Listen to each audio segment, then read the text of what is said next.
अस्सलाम वालेकुम ख़वातीन हज़रात, मैं हूं इसरार अहमद कसाना। इम्पोर्टेंट डेवलपमेंट्स, बहुत ही इम्पोर्टेंट डेवलपमेंट्स चल रही हैं। इमरान खान साहब जो हैं वो जेल में बैठे हुए पूरी जनाब तनदेही के साथ ज़बरदस्त तरीके से अपने आप को कंडक्ट कर रहे हैं। आप उनके बयानात भी सुन रहे हैं, जो लोगों के साथ उनका इंटरेक्शन हो रहा है। फिर दूसरी चीज़ें भी चल रही हैं। रैपिड फायर का आज प्रोग्राम है। आज हमारे साथ सोहेब मरगूब साहब होंगे और उनके साथ आज हम रैपिड फायर करेंगे। लेकिन उससे पहले आपसे गुज़ारिश यही है कि लाइक करें, शेयर करें, सब्सक्राइब करें और कमेंट ज़रूर किया करें और बताया करें हमें कि आप क्या चाहते हैं, किस तरह के प्रोग्राम चाहते हैं और कौन से सवाल आप अगर करना चाहें, तो वो भी हम सोहेब भाई के साथ जो रैपिड फायर होगा, उसमें हम उनको शामिल कर सकते हैं। और ख़ास तौर पे अगर किसी का कोई कंसर्न है, कोई ऐसा क्वेश्चन है जो हम नॉर्मली नहीं पूछ सकते या नहीं याद रहता, तो आप हमें ज़रूर किया करें और हम उसको शामिल प्रोग्राम करेंगे। सो हियर कम्स सोहेब मरगू भाई। सोहेब भाई, अस्सलाम वालेकुम जी। वालेकुम अस्सलाम जी। बल्कि सोहेब भाई, आज तो मैं आपसे भी गुज़ारिश करूँगा कि आप भी लोगों से कहें कि सब्सक्राइब किया करें और आपके लिए क्वेश्चंस भेजा करें और कमेंट किया करें, लाइक किया करें, शेयर किया करें। जी हाँ, ज़ाहिर है मैं तो दिल में भी दुआ करता हूँ कि अल्लाह लोग सब्सक्राइब भी करें क्योंकि जो इस वक़्त माहौल चल रहा है उसमें हम और आप जैसे संजीदा, सीरियस और न्यूट्रल लोग मौजूद हैं और जो बहुत कम हैं और ये आवाज़ें भी दबने वाली हैं जिसके लिए कमेटी भी बनी हुई है। एक ख़ास लोगों ने कमेटी बनाई हुई है कि जो आवाज़ें थोड़ी बहुत चल रही हैं वो भी बंद हों। तो मेरी तो सबसे यही अपील है कि सब्सक्राइब भी करें, लाइक भी करें और जो ख़ामियाँ हम लेकिन में ज़्यादा पाई से ज़्यादा जाती हैं हाँ, उन वो पे उनको उनकी निशानदेही भी करें और हमें बताया करें, गाइड किया करें क्योंकि ये एक ऐसी आवाज़ है जो इंडिपेंडेंट जर्नलिज़्म, बाकी जो मेन स्ट्रीम जर्नलिज़्म है तो ख़वातीन हज़रात, सोहेब भाई जो हैं ये हमारे उस्ताद हैं। ये मतलब बड़े-बड़े ग्रुप्स में काम कर चुके हुए हैं और मुझे तो ये एज़ाज़ हासिल है कि मैंने इनके साथ काम किया हुआ है। तो इस लिहाज से जो मेन स्ट्रीम जर्नलिज़्म है दैट इज़ डेड नाउ और इसी वजह से सोहेब मरगूब जैसे जो लोग हैं, वो भी अब मायूस हो चुके हुए हैं क्योंकि वो अपनी जो उनकी असलियत थी, उससे वो हट चुके हैं, जो असल है वो ख़त्म हो चुका हुआ है। तो अब ये जो है मैंने आपको एक दिन पहले भी बताया था कि ये पीआर एजेंसीज़ बन चुकी हुई हैं।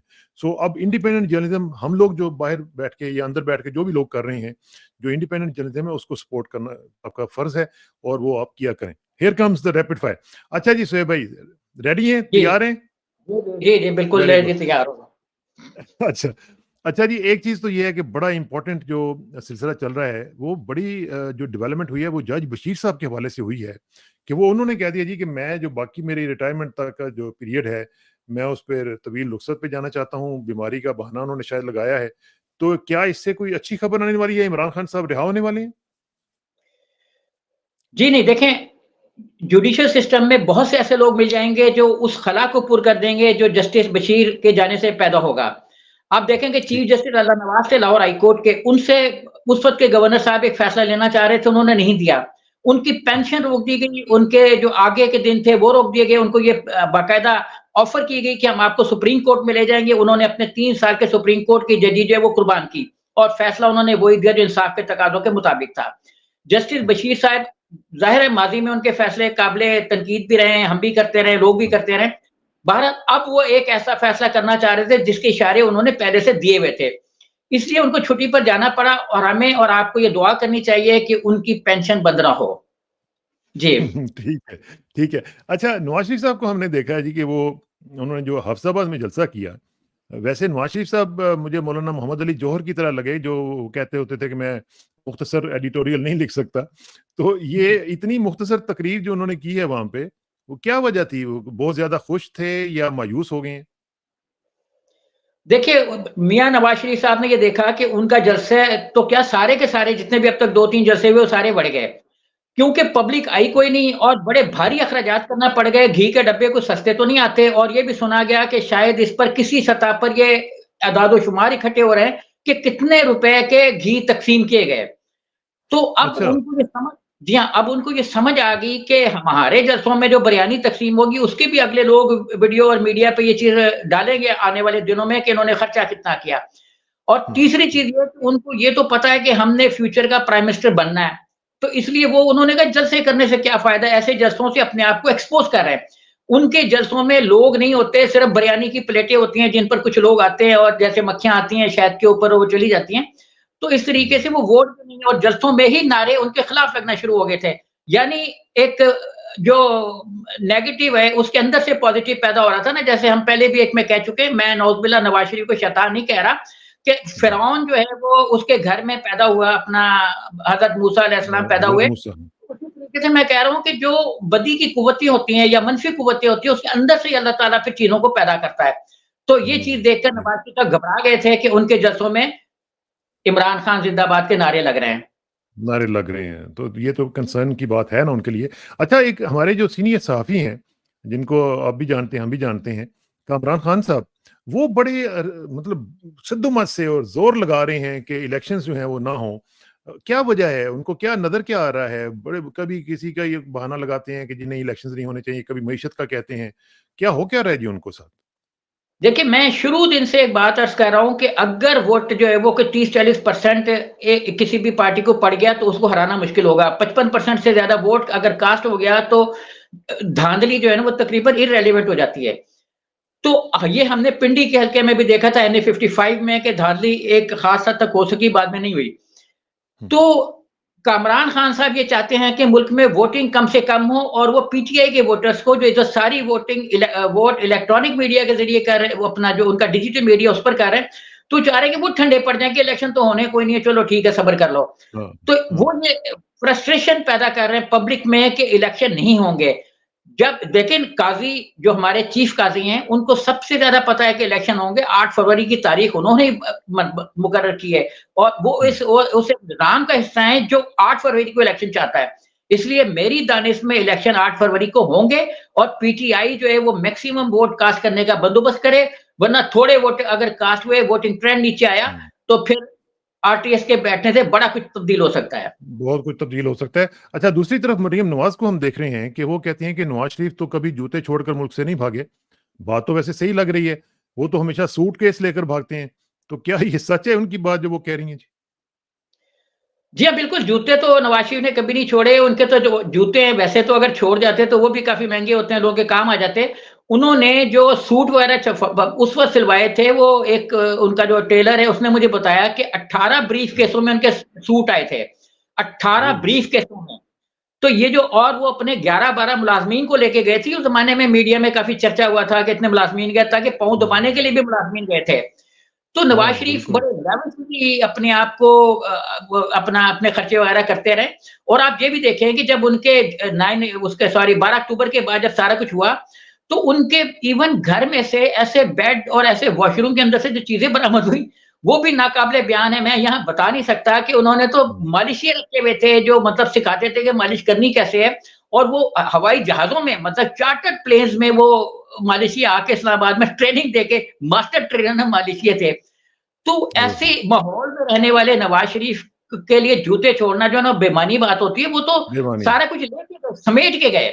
और मैं ये भी एक हाँ। अर्ज़ कर दूँ कि इमरान जो यहाँ पे बाद में शहबाज़ शरीफ के दामाद बने, उनमें खूबी ये थी कि उन्होंने यहाँ पे जो वो अपने घर और महल छोड़ के गए थे, महलात छोड़कर गए थे, उनका बड़ा अच्छा लुक आफ्टर किया और उसके सिले में जो एक पहलवानों की निशिस्त पर गवर्नमेंट कॉलेज में एडमिशन लेने में कामयाब हुए थे, वो चीफ हुँ। मिनिस्टर के दामाद बनने में कामयाब हो गए बन सिर्फ लॉयल्टी की वजह से। जी। क्या बात है जनाब! ये तो है ना हमारे पाकिस्तान में कमाल चीज़ें चलती हैं। अच्छा जी, नवाज़ शरीफ और शहबाज़ शरीफ जो हैं, इनके दरमियान में क्या चल रहा है? कुछ गड़बड़ चल रही है? ये शहबाज़ शरीफ कहाँ पे गायब हैं? कोई नज़र नहीं आ रहे आजकल। देखिए, पहले ये ख़ानदान जो है ना जब पैसा इतना आ जाए कि उसकी तक़सीम में भी मसाइल हों, जब ताकत इतनी आ जाए कि वो कैसे तक़सीम हो, ताकत भी तो तक़सीम होनी है ना कि चीफ़ मिनिस्टर कौन हो।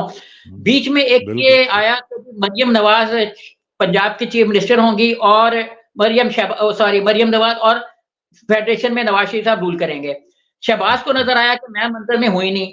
अब ये तय हो गया कि शहबाज़ शरीफ साहब चीफ़ मिनिस्टर पंजाब होंगे और बिलावल भुट्टो की तरह मरियम नवाज़ जो है वो फ्यूचर की वज़ीर ख़ारिजा वज़ीर-ए-ख़ारिजा हों। होंगे, ताकि वो बाहर जाके जो बाहर की न्यूट्रल कुव्वतें हैं, अमेरिका गैर हुँ, जानिबदार हुँ। रहता है ना पाकिस्तान के मामलात में, तो कुछ हाँ, न्यूट्रल बिल्कुल। कुव्वतें मुल्क के अंदर हैं, कुछ न्यूट्रल कुव्वतें बैरून मुल्क हैं।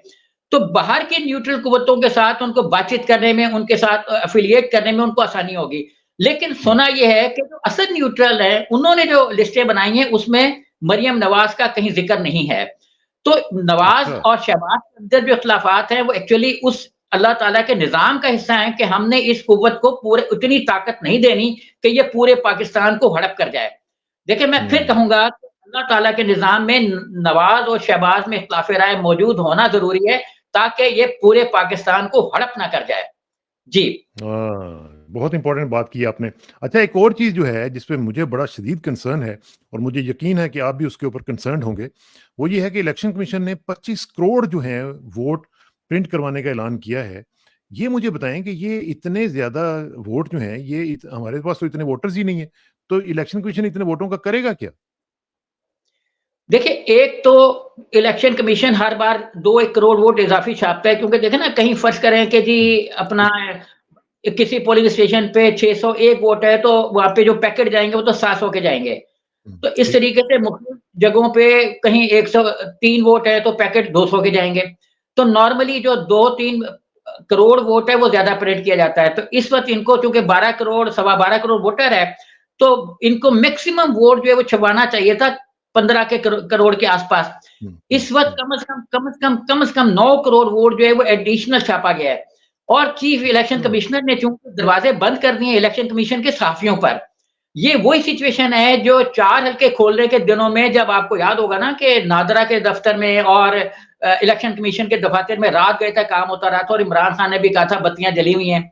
और उस वक्त जो है ना, मैंने उस वक्त एक खबर फाइल की थी जो बदकिस्मती से शाया नहीं हो सकी थी। वो खबर ये थी कि जब 4 हल्के खुलेंगे तो उसमें से आधे से ज्यादा वोट जो है कम से कम 70-80 हजार वो वेरीफाई नहीं होंगे, क्योंकि अंगूठे के ऊपर जब एक और अंगूठा लग जाएगा तो वोट की वेरिफिकेशन नील हो जाएगी। और जब हाँ, रात में इलेक्शन कमीशन के दफातर खोले गए थे तो वोट के ऊपर वोट लग रहा था, अंगूठे के ऊपर अंगूठा लग रहा था।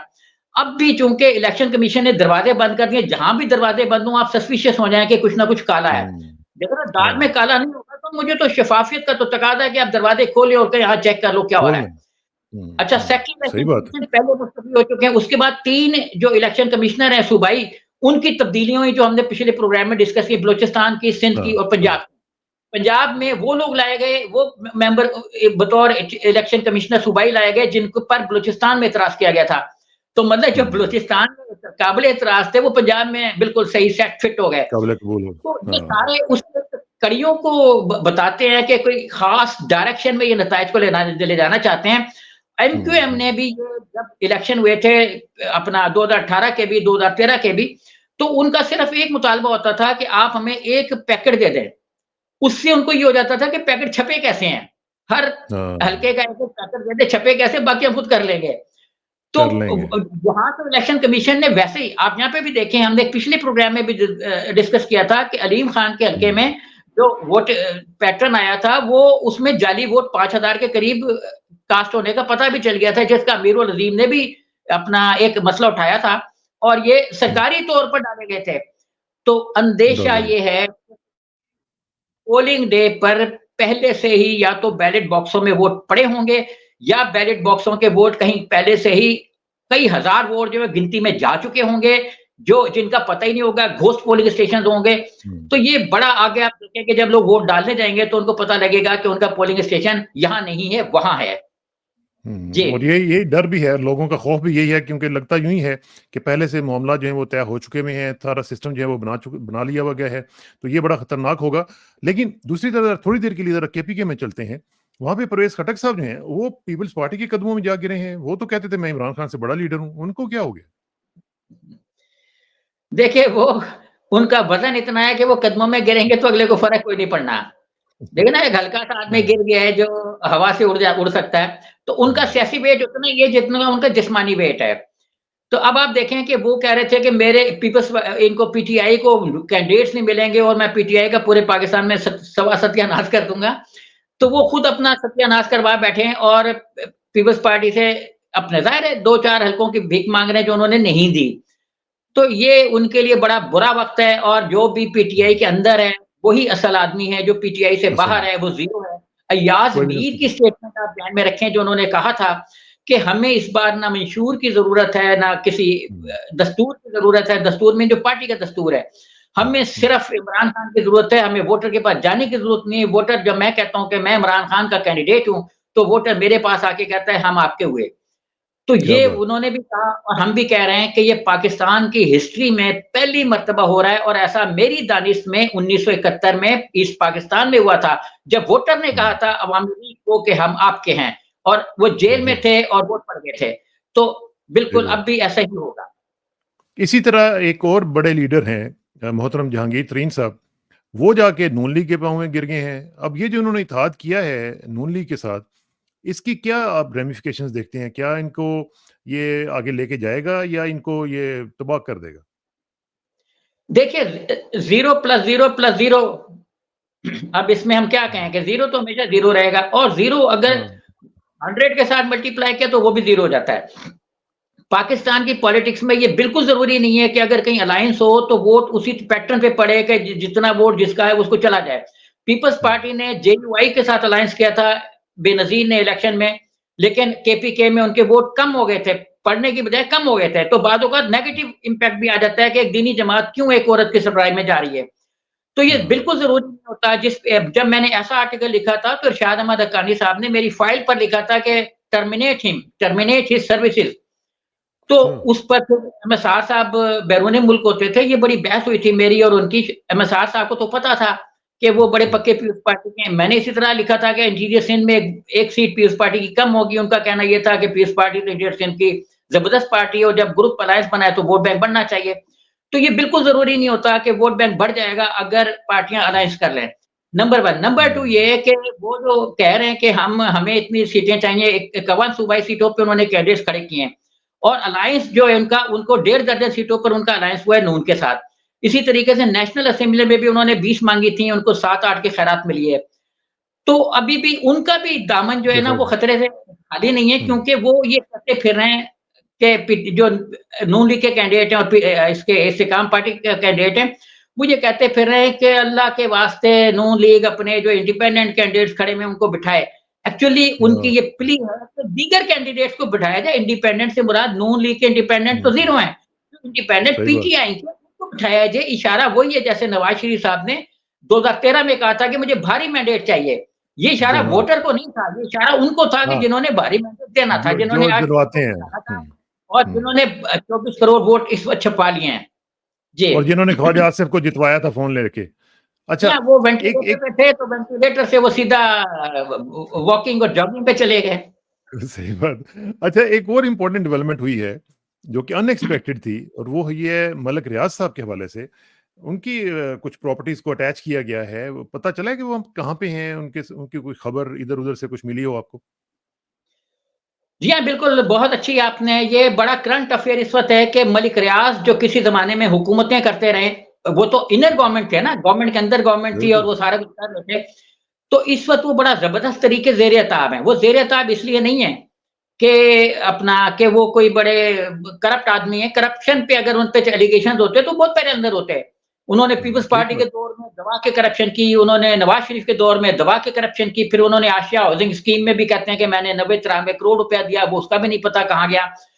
तो करप्शन उन्होंने हर दौर में की, हर दौर में उन्होंने गवर्नमेंट के रूल्स लगा के पब्लिक की प्रॉपर्टीज़ को स्नैच किया। तो हुँ, अब असल में जो मैं समझ पाया हूँ वो ये कि चूँकि इस वक़्त उनका लिंक हो गया इमरान खान के साथ कि उन्होंने कहीं न कहीं इमरान हाँ, खान को हाँ। भी बकौल जो हमारी इनर गवर्नमेंट है उसके नज़दीक सपोर्ट हो गया इमरान खान को। अब इनर गवर्नमेंट को ये डर है कि अगर वो बाहर हुए और कहीं सरफ़ेस पे आए और वो खुदा ना क्योंकि हर चीज़ की उनके पास वीडियो होती है। ये तो हुँ, आप जानते हैं ना? कि वो भी वीडियो किंग है। एक हमारे पास वीडियो क्वीन है, तो वो भी वीडियो किंग है कि हर चीज़ की हाँ। रिकॉर्डिंग और डाटा और सारा कुछ सप्लाई कहाँ से पैसे कितने गए, किस अकाउंट्स में गए। इफ्तिखार चौधरी साहब के भी थे, उनके बेटे के भी थे। तो मतलब सहाफ़ियों के भी उनके पास सारे अकाउंट्स हैं, इसलिए सहाफ़ी सारे चुप हैं। 1-2 चैनल्स पर ऐसी खबरें छोटी-मोटी आई हैं। तो वो इस वक़्त कहीं अंडरग्राउंड हैं, उनको कहीं बातचीत नहीं करने दी जा रही कि वो कहीं अपनी वीडियोज़ और चीज़ें ना ले आएँ, उनके दफ़ातर सील कर दिए गए, छापे इसलिए मारे जा रहे हैं, ताकि जो वीडियोज़ और जो रिकॉर्डिंग का सिस्टम है, वो पता लग जाए। लेकिन अभी हाँ। कुछ दरियाफ़्त नहीं हो सका, जैसे ही उनकी रिकॉर्डिंग कब्ज़े में आ जाएगी, जिसमें हुँ, बड़े-बड़े लोगों के नाम होंगे ना, ज़ाहिर है कि एक आदमी जब ज़ाहिर कराची में फर्ज़ करें किसी ख़ास एरिया में काम कर रहा है, तो उसको ख़ास लोगों की भी परमिशन चाहिए होती है।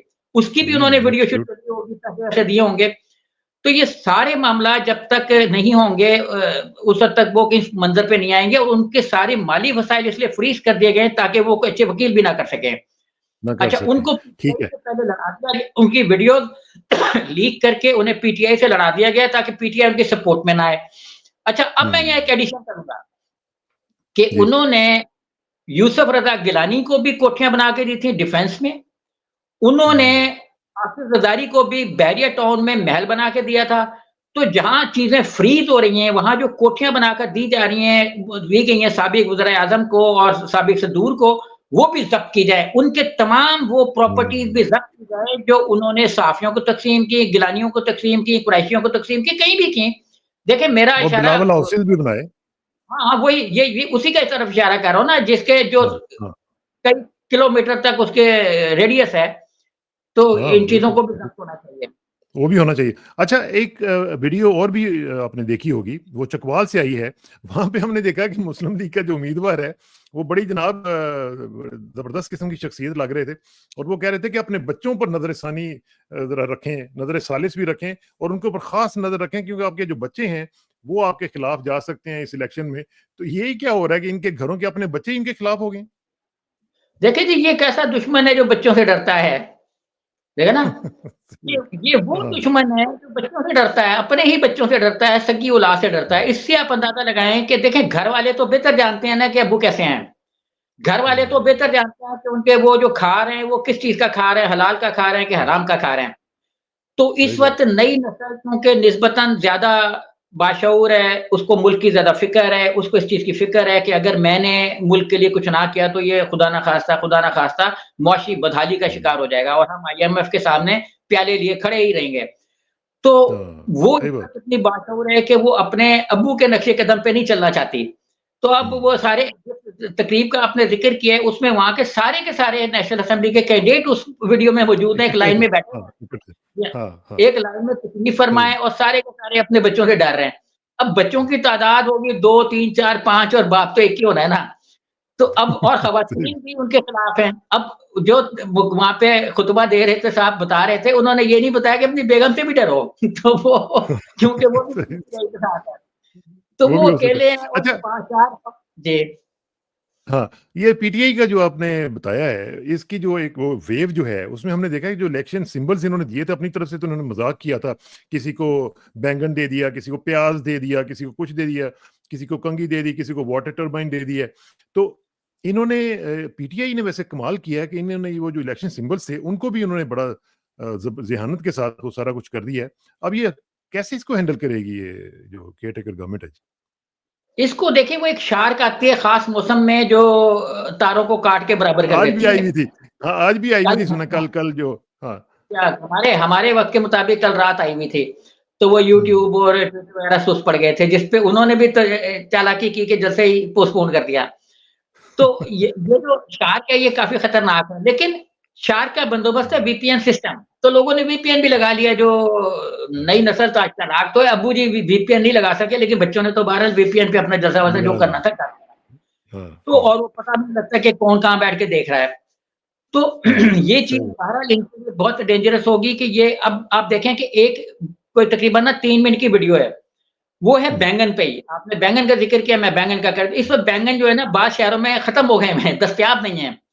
अच्छा। बैंगन वहाँ पे दरवाज़ों पे लटक रहे हैं। अच्छा अगर ये कोई महँगी चीज़ लटकाते तो वो पकड़ के ले जाते, उठा के ले जाते।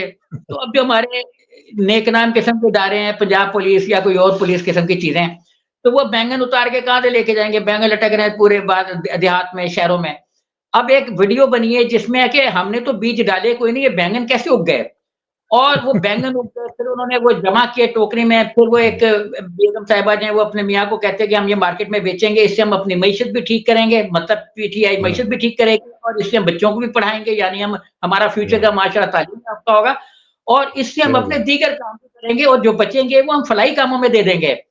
अच्छा, ये हुँ, जब टोकरी क्या में बात! जमा करके वो घर पे लेके आते हैं तो बैंगनों में से आवाज़ आती है इमरान खान की, मेरे अज़ीज़ हमवतनों अच्छा फिर वो इमरान खान कहते हैं हमारे ये सिंबल हैं। मैं कहता हूँ कि कमाल की मीडिया कैंपेन है इस वक़्त, कमाल की मीडिया कैंपेन हाँ, है इस वक़्त पीटीआई की कि मेरी तो सोच से रियली बाहर है और ब्रेन है कमाल। ये अगर इसको वाक़ई हुकूमत मिल गई, तो मैं ये कह सकता हाँ, हूँ कि अगर इनको इख्तियार मिल गया तो ये मुल्क की काया पलट देंगे। क्या बात है और ख़ास तौर पे एक जो वीडियो वो अनुष्का वाली जो इंडियन एक्ट्रेस है उसकी जो बनाई है इन्होंने, वो भी कमाल ही कर दिया इन्होंने, कमाल किया। जी हाँ, जी हाँ। अच्छा जी, ज़रा आप ज़रा थोड़ा-सा आ जाते हैं ज़रा अदलिया की तरफ भी। हमारी अदलिया के जो एक इम्पोर्टेंट रुकन है वो अतर मिनल्ला साहब, जस्टिस अतर मिनल्ला साहब माशाअल्लाह। उनकी तकरीर हुई है और वो बड़े उसके चर्चे हैं। उन्होंने क्या ख़ास बात कही है जी उसमें? देखिए, उन्होंने एक तो कमेटी बनी कि जी सहाफ़ियों पर जो कदगन है वो कितनी होनी चाहिए। इस पर हमारे जो मुग़ला बरादरी है 2-3 बड़े ग्रुपों की बड़ी अंजुमनों की उन्होंने भी प्रेस कॉन्फ्रेंस की मुश्तरका, जिसमें मतीउल्लाह जान ने काफ़ी सवालात किए और एक और इजलास हुआ जिसमें अपना चीफ जस्टिस ने भी काफ़ी सॉरी अपना जस्टिस अतर मिनल्ला ने काफ़ी तकरीर की और उन्होंने अपनी तकरीर में 3 रेफरेंसेस दिए। सबसे बड़ा रेफरेंस ये था कि अगर 1971 में आज़ाद मीडिया होता, तो पाकिस्तान 2 लख्त ना होता। मैं क्या फिर ये बात! जुमला दोहराऊँगा कि उनकी बात का मतलब मैं ये ले रहा हूँ कि मौजूदा सिनेरियो में पाकिस्तान में हुँ, 1971 जैसे हालात पैदा हो सकते हैं, अगर हम मीडिया पर पाबंदी लगा दें तो। हाँ, उन्होंने वेरी ये नाइस। थोड़ा-सा कहा कि जो मीडिया है वो अपने लिमिट्स में रहे, लेकिन हमें कोई खतरा नहीं। उन्होंने अपना भी रेफरेंस दिया कि मेरे बारे में भी बहुत कुछ लिखा जाता रहा, लेकिन मैंने कभी हुँ, असर नहीं लिया। मतलब जजों को क्या पड़ी है कि वो असर लें और आप खुद देखें ना कि काज़ी हाँ, फ़ायज़ ईसा हमारे जो चीफ काज़ी हैं, काज़ी उल काज़ी हैं, कज़ात है, वो तो क्या सोशल बात है! मीडिया देखते नहीं हैं। उनको काहे का प्रॉब्लम है कि सोशल मीडिया में क्या आ गया तो क्या नहीं आ गया। हाँ, कोई अगर हाँ, झूठ बोल हाँ। रहा है तो लोग उसको खुद मना कर देंगे। देखिए मैं बहुत से जो यूट्यूबर्स हैं, उनको 3 मिनट 2 मिनट से ज़्यादा नहीं देखता। मुझे पता है कि इससे आगे ये क्या कहेंगे। तो हुँ, जो सोशल मीडिया पे आज़ादी अगर ये दे देंगे, तो वो खुद ही खत्म होते जाएँगे, अपना असर खोते चले जाएँगे। और ऐसे ही है, अगर नहीं बिल्कुल। देंगे, तो यहाँ मुझे याद है कि सदाए वतन एक जरीदा था जो निकला और जिसने हेडिंग दी कि मुझे क्या चाहिए, फलाने का सर चाहिए। ओह! और उस पर पाबंदी लग गई, मार्शल अथॉरिटी ने उसे बैन कर दिया, भुट्टो की फांसी के रेफरेंस में था। तो पूरा टाइटल से आता है भुट्टो के उसमें तस्वीर थी और उसके ऊपर काले उसमें से लिखा हुआ था कि मुझे क्या चाहिए, फलाने का हुँ, सर हुँ, चाहिए।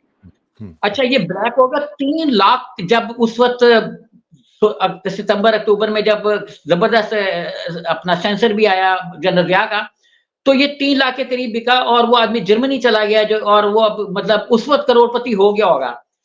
तो जो चीज़ें ब्लैक हो जाती हैं, ब्लैक लिस्ट हो जाती है, बैन हो जाती हैं, वो चीज़ें बैन हुँ, होने से छुपती नहीं है। वो हम उस पे पर्दे डाल देते हैं, वो नीचे-नीचे से सेल हाँ, होती रहती हैं। तो इसलिए मेरा तो सही यही बात कहना है कि हाँ, जो बहुत ज़्यादा बलफ़बाज़ी कर रहे हैं, बहुत ज़्यादा कोई गाला-गलौच है, पर्सनल अटैक्स हैं, है। उस वो पे कर लें, उसको हाँ। बेशक देख लें, हुँ, जेलों में डालने की ठीक ज़रूरत कोई नहीं है, देख लें, उनको एक लेटर दे देंगे, भाई आप ये बंद कर दें। तो बाकी ठीक है। चीज़ें जो हैं चलें वो आज़ाद मीडिया होना चाहिए, वरना इनको पता ही नहीं लगेगा कि मुल्क में हो क्या रहा है। वो क्या रहा है। अच्छा जी, आखिरी चंद लम्हात हैं, इसमें हम थोड़ा-सा वाइंड अप करते हैं जल्दी-जल्दी। एक तो ये है कि नून लीग का झंडा फाड़ना और चोरी करना जो है, उसके ऊपर पर्चे हो गए हैं 7 लोगों के खिलाफ। क्या इतना ये इम्पोर्टेंट झंडा है जी, जिसको हाथ भी नहीं लगाया जा सकता? जी हाँ, 7 लोगों पर 4 पर्चे हुए हैं। तो ये मतलब वो रियासती जबर है जो इस वक़्त जारी है और ये हुँ, वो जबर है जिसकी तवक्को हरगिज़ नहीं थी कि ये इस गवर्नमेंट को कि ये पीटीआई बर्दाश्त कर जाएगी। इस जबर के हुँ, माहौल में जब गुलाम मुस्तफा जतोई ने बतौर एमआरडी के हेड के एआरडी या एमआरडी जो भी था, उसके हेड के तौर पे जब उन्होंने नॉन पार्टी इलेक्शन 1985 में बायकॉट किया तो जनरल ज़िया ने शुक्राने की नमाज़ें अदा की थी। और पीटीआई चूँकि बायकॉट नहीं कर रही तो इनको शुक्राने की नफ़ल अदा हुँ। करने का मौका नहीं दे रही।